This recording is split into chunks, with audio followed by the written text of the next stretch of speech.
Hey, what's up? My name is Jonathan Fink, and this is my audiobook series. Next, we're going to read The Republic Baseball League, Volume 1, Chapter 12, The Philosophy of Conscious Capitalism. Thanks for joining me today.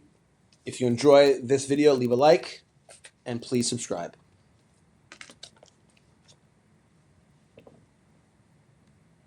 Chapter 12, The Philosophy of Conscious Capitalism. Several years ago, the Dempseys flew to New Orleans for business and a vacation. Sarah, there on business, attended a 2-day American Bar Association conference to satisfy her annual legal education requirement. This was needed to maintain her Kansas and Missouri law licenses. Professor Dempsey, there for pleasure, went to Metairie, a suburb west of New Orleans, to catch a baseball game. He went to the Shrine on Airline, the home field of the New Orleans Baby Cakes, a minor league AAA affiliate of the Miami Marlins. On the second day of Sarah's ABA conference, Dempsey went back to the Shrine to watch another ball game. During that game, he purchased a New Orleans Baby Cakes jersey at the team store. It was white, trimmed appropriately in bright Mardi Gras colors of purple, green, and gold. The Dempseys spent the next 2 days taking in the sights, the sounds, and the wonderful restaurants in the Big Easy before heading home.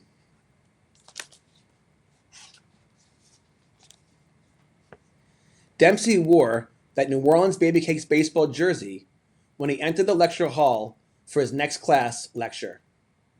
Before delving into the concept of conscious capitalism, the subject matter for the day, Dempsey shared his New Orleans vacation experience with his students and told them how he came to own the jersey. He said that his purchase must have been preordained because, a few years later, the New Orleans Baby Cakes relocated to Wichita, the place where he grew up and learned to play baseball.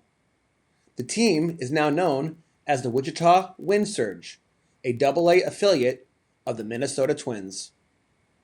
Then, with the projector and screen in place, Dempsey opened his laptop, pressed the key, and presented the first slide of his lecture. It showed the logo of Whole Food Markets, the popular multinational supermarket chain known for its sale of organic, preservative-free food selections. He referenced John Mackey, co-founder of the company, and Professor Raj Sisodia, the founding member of the Conscious Capitalism movement. Mackey and Sisodia co-authored a book on the subject and defined it as a way of thinking about capitalism and business that better reflected where they believed society was in the human journey and the state of our world today. According to the authors, the concept was not dissimilar to the traditional economic model known as capitalism, in the sense that there was still a pursuit of profit. However, the model emphasized doing so in a way that seriously considered the interests of all principal stakeholders. The philosophy of conscious capitalism recognized that some stakeholders, such as the environment, cannot speak for themselves, but still must be considered when business decisions were made. While profits are essential for a vital and sustainable business, companies that embraced a conscious capitalism model sought a higher purpose in their pursuit of profits. These companies concentrated on optimizing value for all their stakeholders, not only their owners. This includes the customers, employees, suppliers, the local community, the environment, as well as shareholders. Dempsey said that institutions and organizations that embraced the concept, including baseball and other sports leagues, created value for all stakeholders and inspired actions that contributed to a conscious culture of trust, care, and cooperation. Dempsey continued, explaining that many publicly traded companies in recent years have embraced conscious capitalism. He clicked the keys on his computer 3 more times, and the logos of Starbucks, the Container Store, and Southwest Airlines appeared in succession. He said that these companies, and many others, enjoyed the benefits of this philosophical approach to doing business. He spent the next few minutes discussing the business models of each company. Dempsey finished his lecture, noting that the benefits that accrued to businesses that practice conscious capitalism included an increase in harmony between employers and employees, a higher level of employee and customer satisfaction, enhanced stakeholder loyalty, heightened community engagement, and improvements in surrounding environments. Dempsey's point was that conscious capitalism offered a more enlightened version of capitalism that Adam Smith, John Locke, Joseph Schumpeter, Ludwig von Mises, and Milton Friedman would have appreciated and admired. Before he dismissed his students, Dempsey told them to be prepared for his next class. He said it would be cosmic in nature.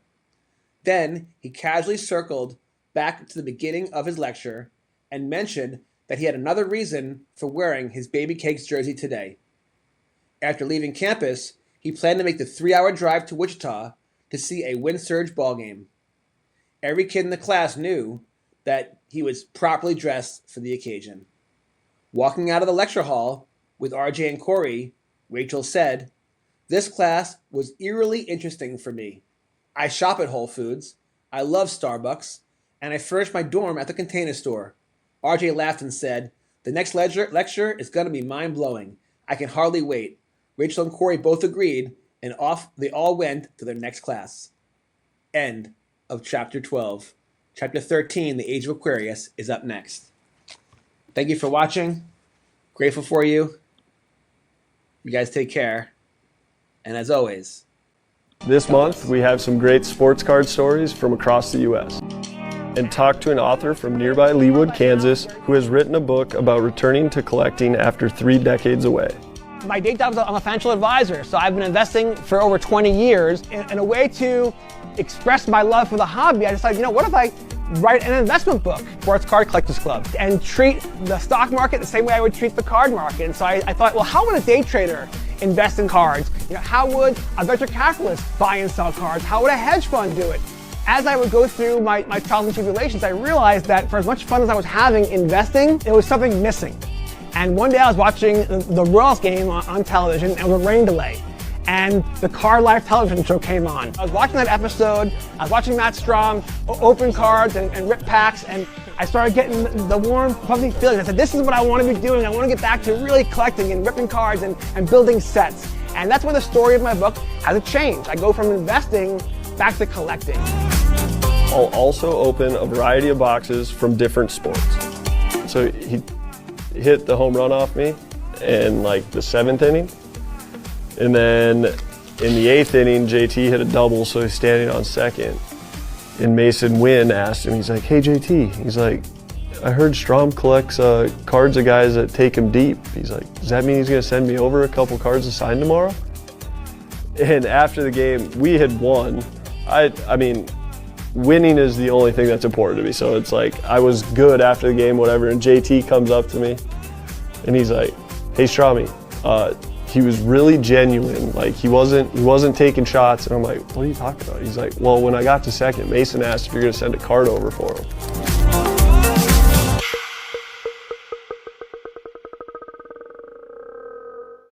I'm just looking around my basement here, just walls covered with concert posters and toys, and just I have no intention of selling these things. I collect because I want to show off the things I love and do it in fun ways. And it just never crossed my mind that, hey, I'm going to go buy this thing just so I can resell it. That to me isn't a pure collector mentality. And obviously things change and times change. And, in order for things to survive right now, you have to have that sort of chase for something valuable. Yeah, it needs to be a circus. You know what? The truth is, I actually watched the live stream on eBay Live with Ken Golden and Logan Paul. They ripped a box of 86 Flair and a box of Series 1 Pokemon. And you know what? It was very entertaining. They're both polarizing characters. I thought it was entertaining. But you know what? After every pull, they immediately are showing the value.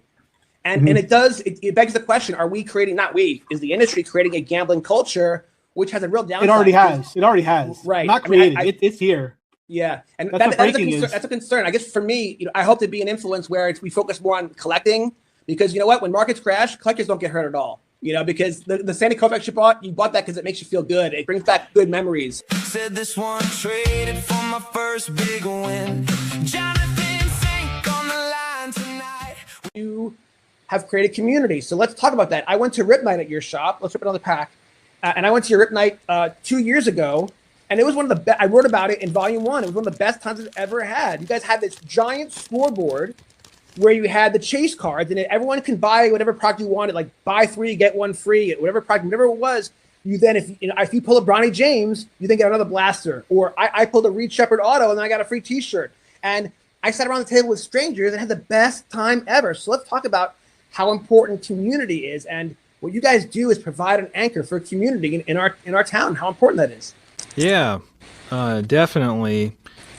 Like you said, one of our taglines, we say we'll make an offer on anything, but like you said, we got to pay what it's worth, and so if it's junk wax, it's going to be junk wax prices, which unfortunately, a lot of people end up thinking that their 87 Topps Barry Bonds is going to be a couple $100 or it's worth nothing, people.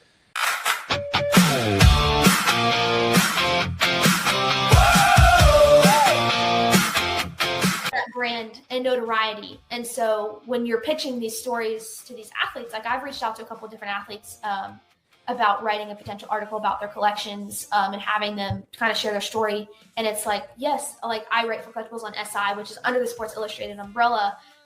It does carry weight. Like it does. People recognize that brand. It is important. And so I'm super grateful that I've been given the opportunity to write for that staff. The top segment that was done by you on you was so well produced, right? Did all that come from the conversation you had with Michael Rubin? Is that how that put you on the map to such an extent that all those opportunities happened? How did that happen? Did you get a call one day? Said this one traded for my first big win. Jonathan Fink on the line tonight with a pack in hand and a story that bites. I didn't even collect when I was 3 years old, like when this card came out, but you just pulled a good one. Roman Anthony, from Dempsey. I love Wichita State. Yeah. I would have been thrilled if he went to Tulane, but his parents have roots in Nebraska. So for him, it was coming home. And so Nebraska got a good one. And so I'm not surprised that program's on the rise, because they got a great stadium. They have great resources. They got a great fan base with people like you. And their recruiting is fantastic. They're finding the talented kids. So yeah, in fact, the Big Ten. So yeah, Will Bolt, the head coach, he actually played at Nebraska when I was traveling with the Nebraska team in the late '90s. He was down at Texas A&M when I worked at Texas A&M. Rob Childress is the pitching coach, and I was on the hiring committee that hired him away from Nebraska to come down at Texas A&M, and they're thrilled that he's back here in Nebraska. He's a genius. The number of players in pro ball right now that went through Rob Childress, so he'll be under good guidance when he gets up here to Nebraska. They're good people. One kid found a mantle in the rain. One old friend came back with the same old chain. Talk to me about the reaction of the players, the other players, when they see this bat putter. Are they flipping out? They freak out when they see it? And they see it and they're like, they just stop. Yeah, let's go. Yeah. So the reason why I asked that question is because I had that experience literally yesterday. So when I first got the bat putter, I think I bought it 6 months ago, and it's customized for the Republic Baseball League, which is so cool.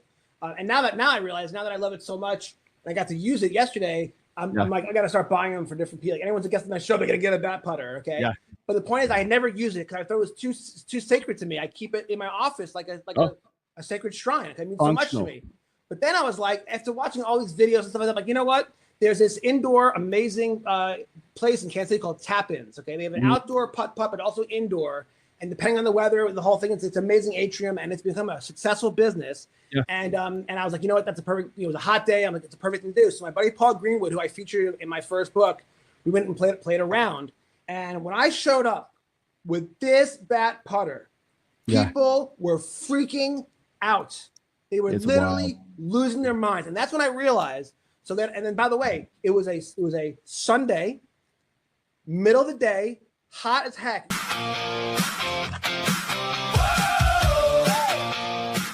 I want to see how it gets made, but you probably do actually. I want to see if there's quality control testers there. But attention! If anyone in the Tops is watching, Grip and Rip we want to get invited to a tour at a factory. The two of us. I told them I would work for free. Right. I would work absolutely free. I want to see how their stuff's made. Yeah, I'm curious. But like collation is like I'm sure there's a bunch of engineers that sit around and design. Got some breaking news for you. Yeah. Slab just texted me. No way. What do you say? The Looks numbers are like out? this is the first year to hear it. Who is that? Right. Let me see here. Breaking news. Grip and Rip. Breaking news. Oh, U.S. agent. Okay, so I just got told that the finest mega boxes are going to be really, really, really good. Oh, interesting. 1.6 numbered cards a box. So you're guaranteed one numbered card with a 60% chance to pull a second numbered card. Wow, and interesting. Autos are 1 in 3. Whoa. So do you think that Topps decided to go big because this is their first year with Topps Finest in retail? I'm going to say yes. Yes. Right? Because I do think so. You usually get so upset with the delayed numbers, they're delaying them. Or maybe, by the way, I don't know if it's a conspiracy that the odds are coming out later. I just feel that maybe they're just not as efficient as they used to be. You might have watched this game back I'm sure I did. Currently, it's Derek Coleman. Yeah, he was on my fans team for sure. Pretty crazy to think, in the future you would be able to collect that moment that you watched. Right. And by the way, check that out. It's worth $198 versus the ones that are worth 35 cents because it makes sense. Because the same way that you value your 1964 Willie Mays card, you're going to value your Drazen Petrovic, and you're not going to want to give it up unless it's for a very, very good price because you love that memory. And what's wild is the same way that you get the warm fuzzy feeling with dopamine hit, whatever, when you look at a card on your shelf, it's the same thing. But when you're online at the bank, you don't have your cards with you, Paulie, but you do have your phone, and you can pull up your Drazen Petrovic and pay respect to him and watch a couple of his awesome plays that give you the warm fuzzies because you can. It's wild. And so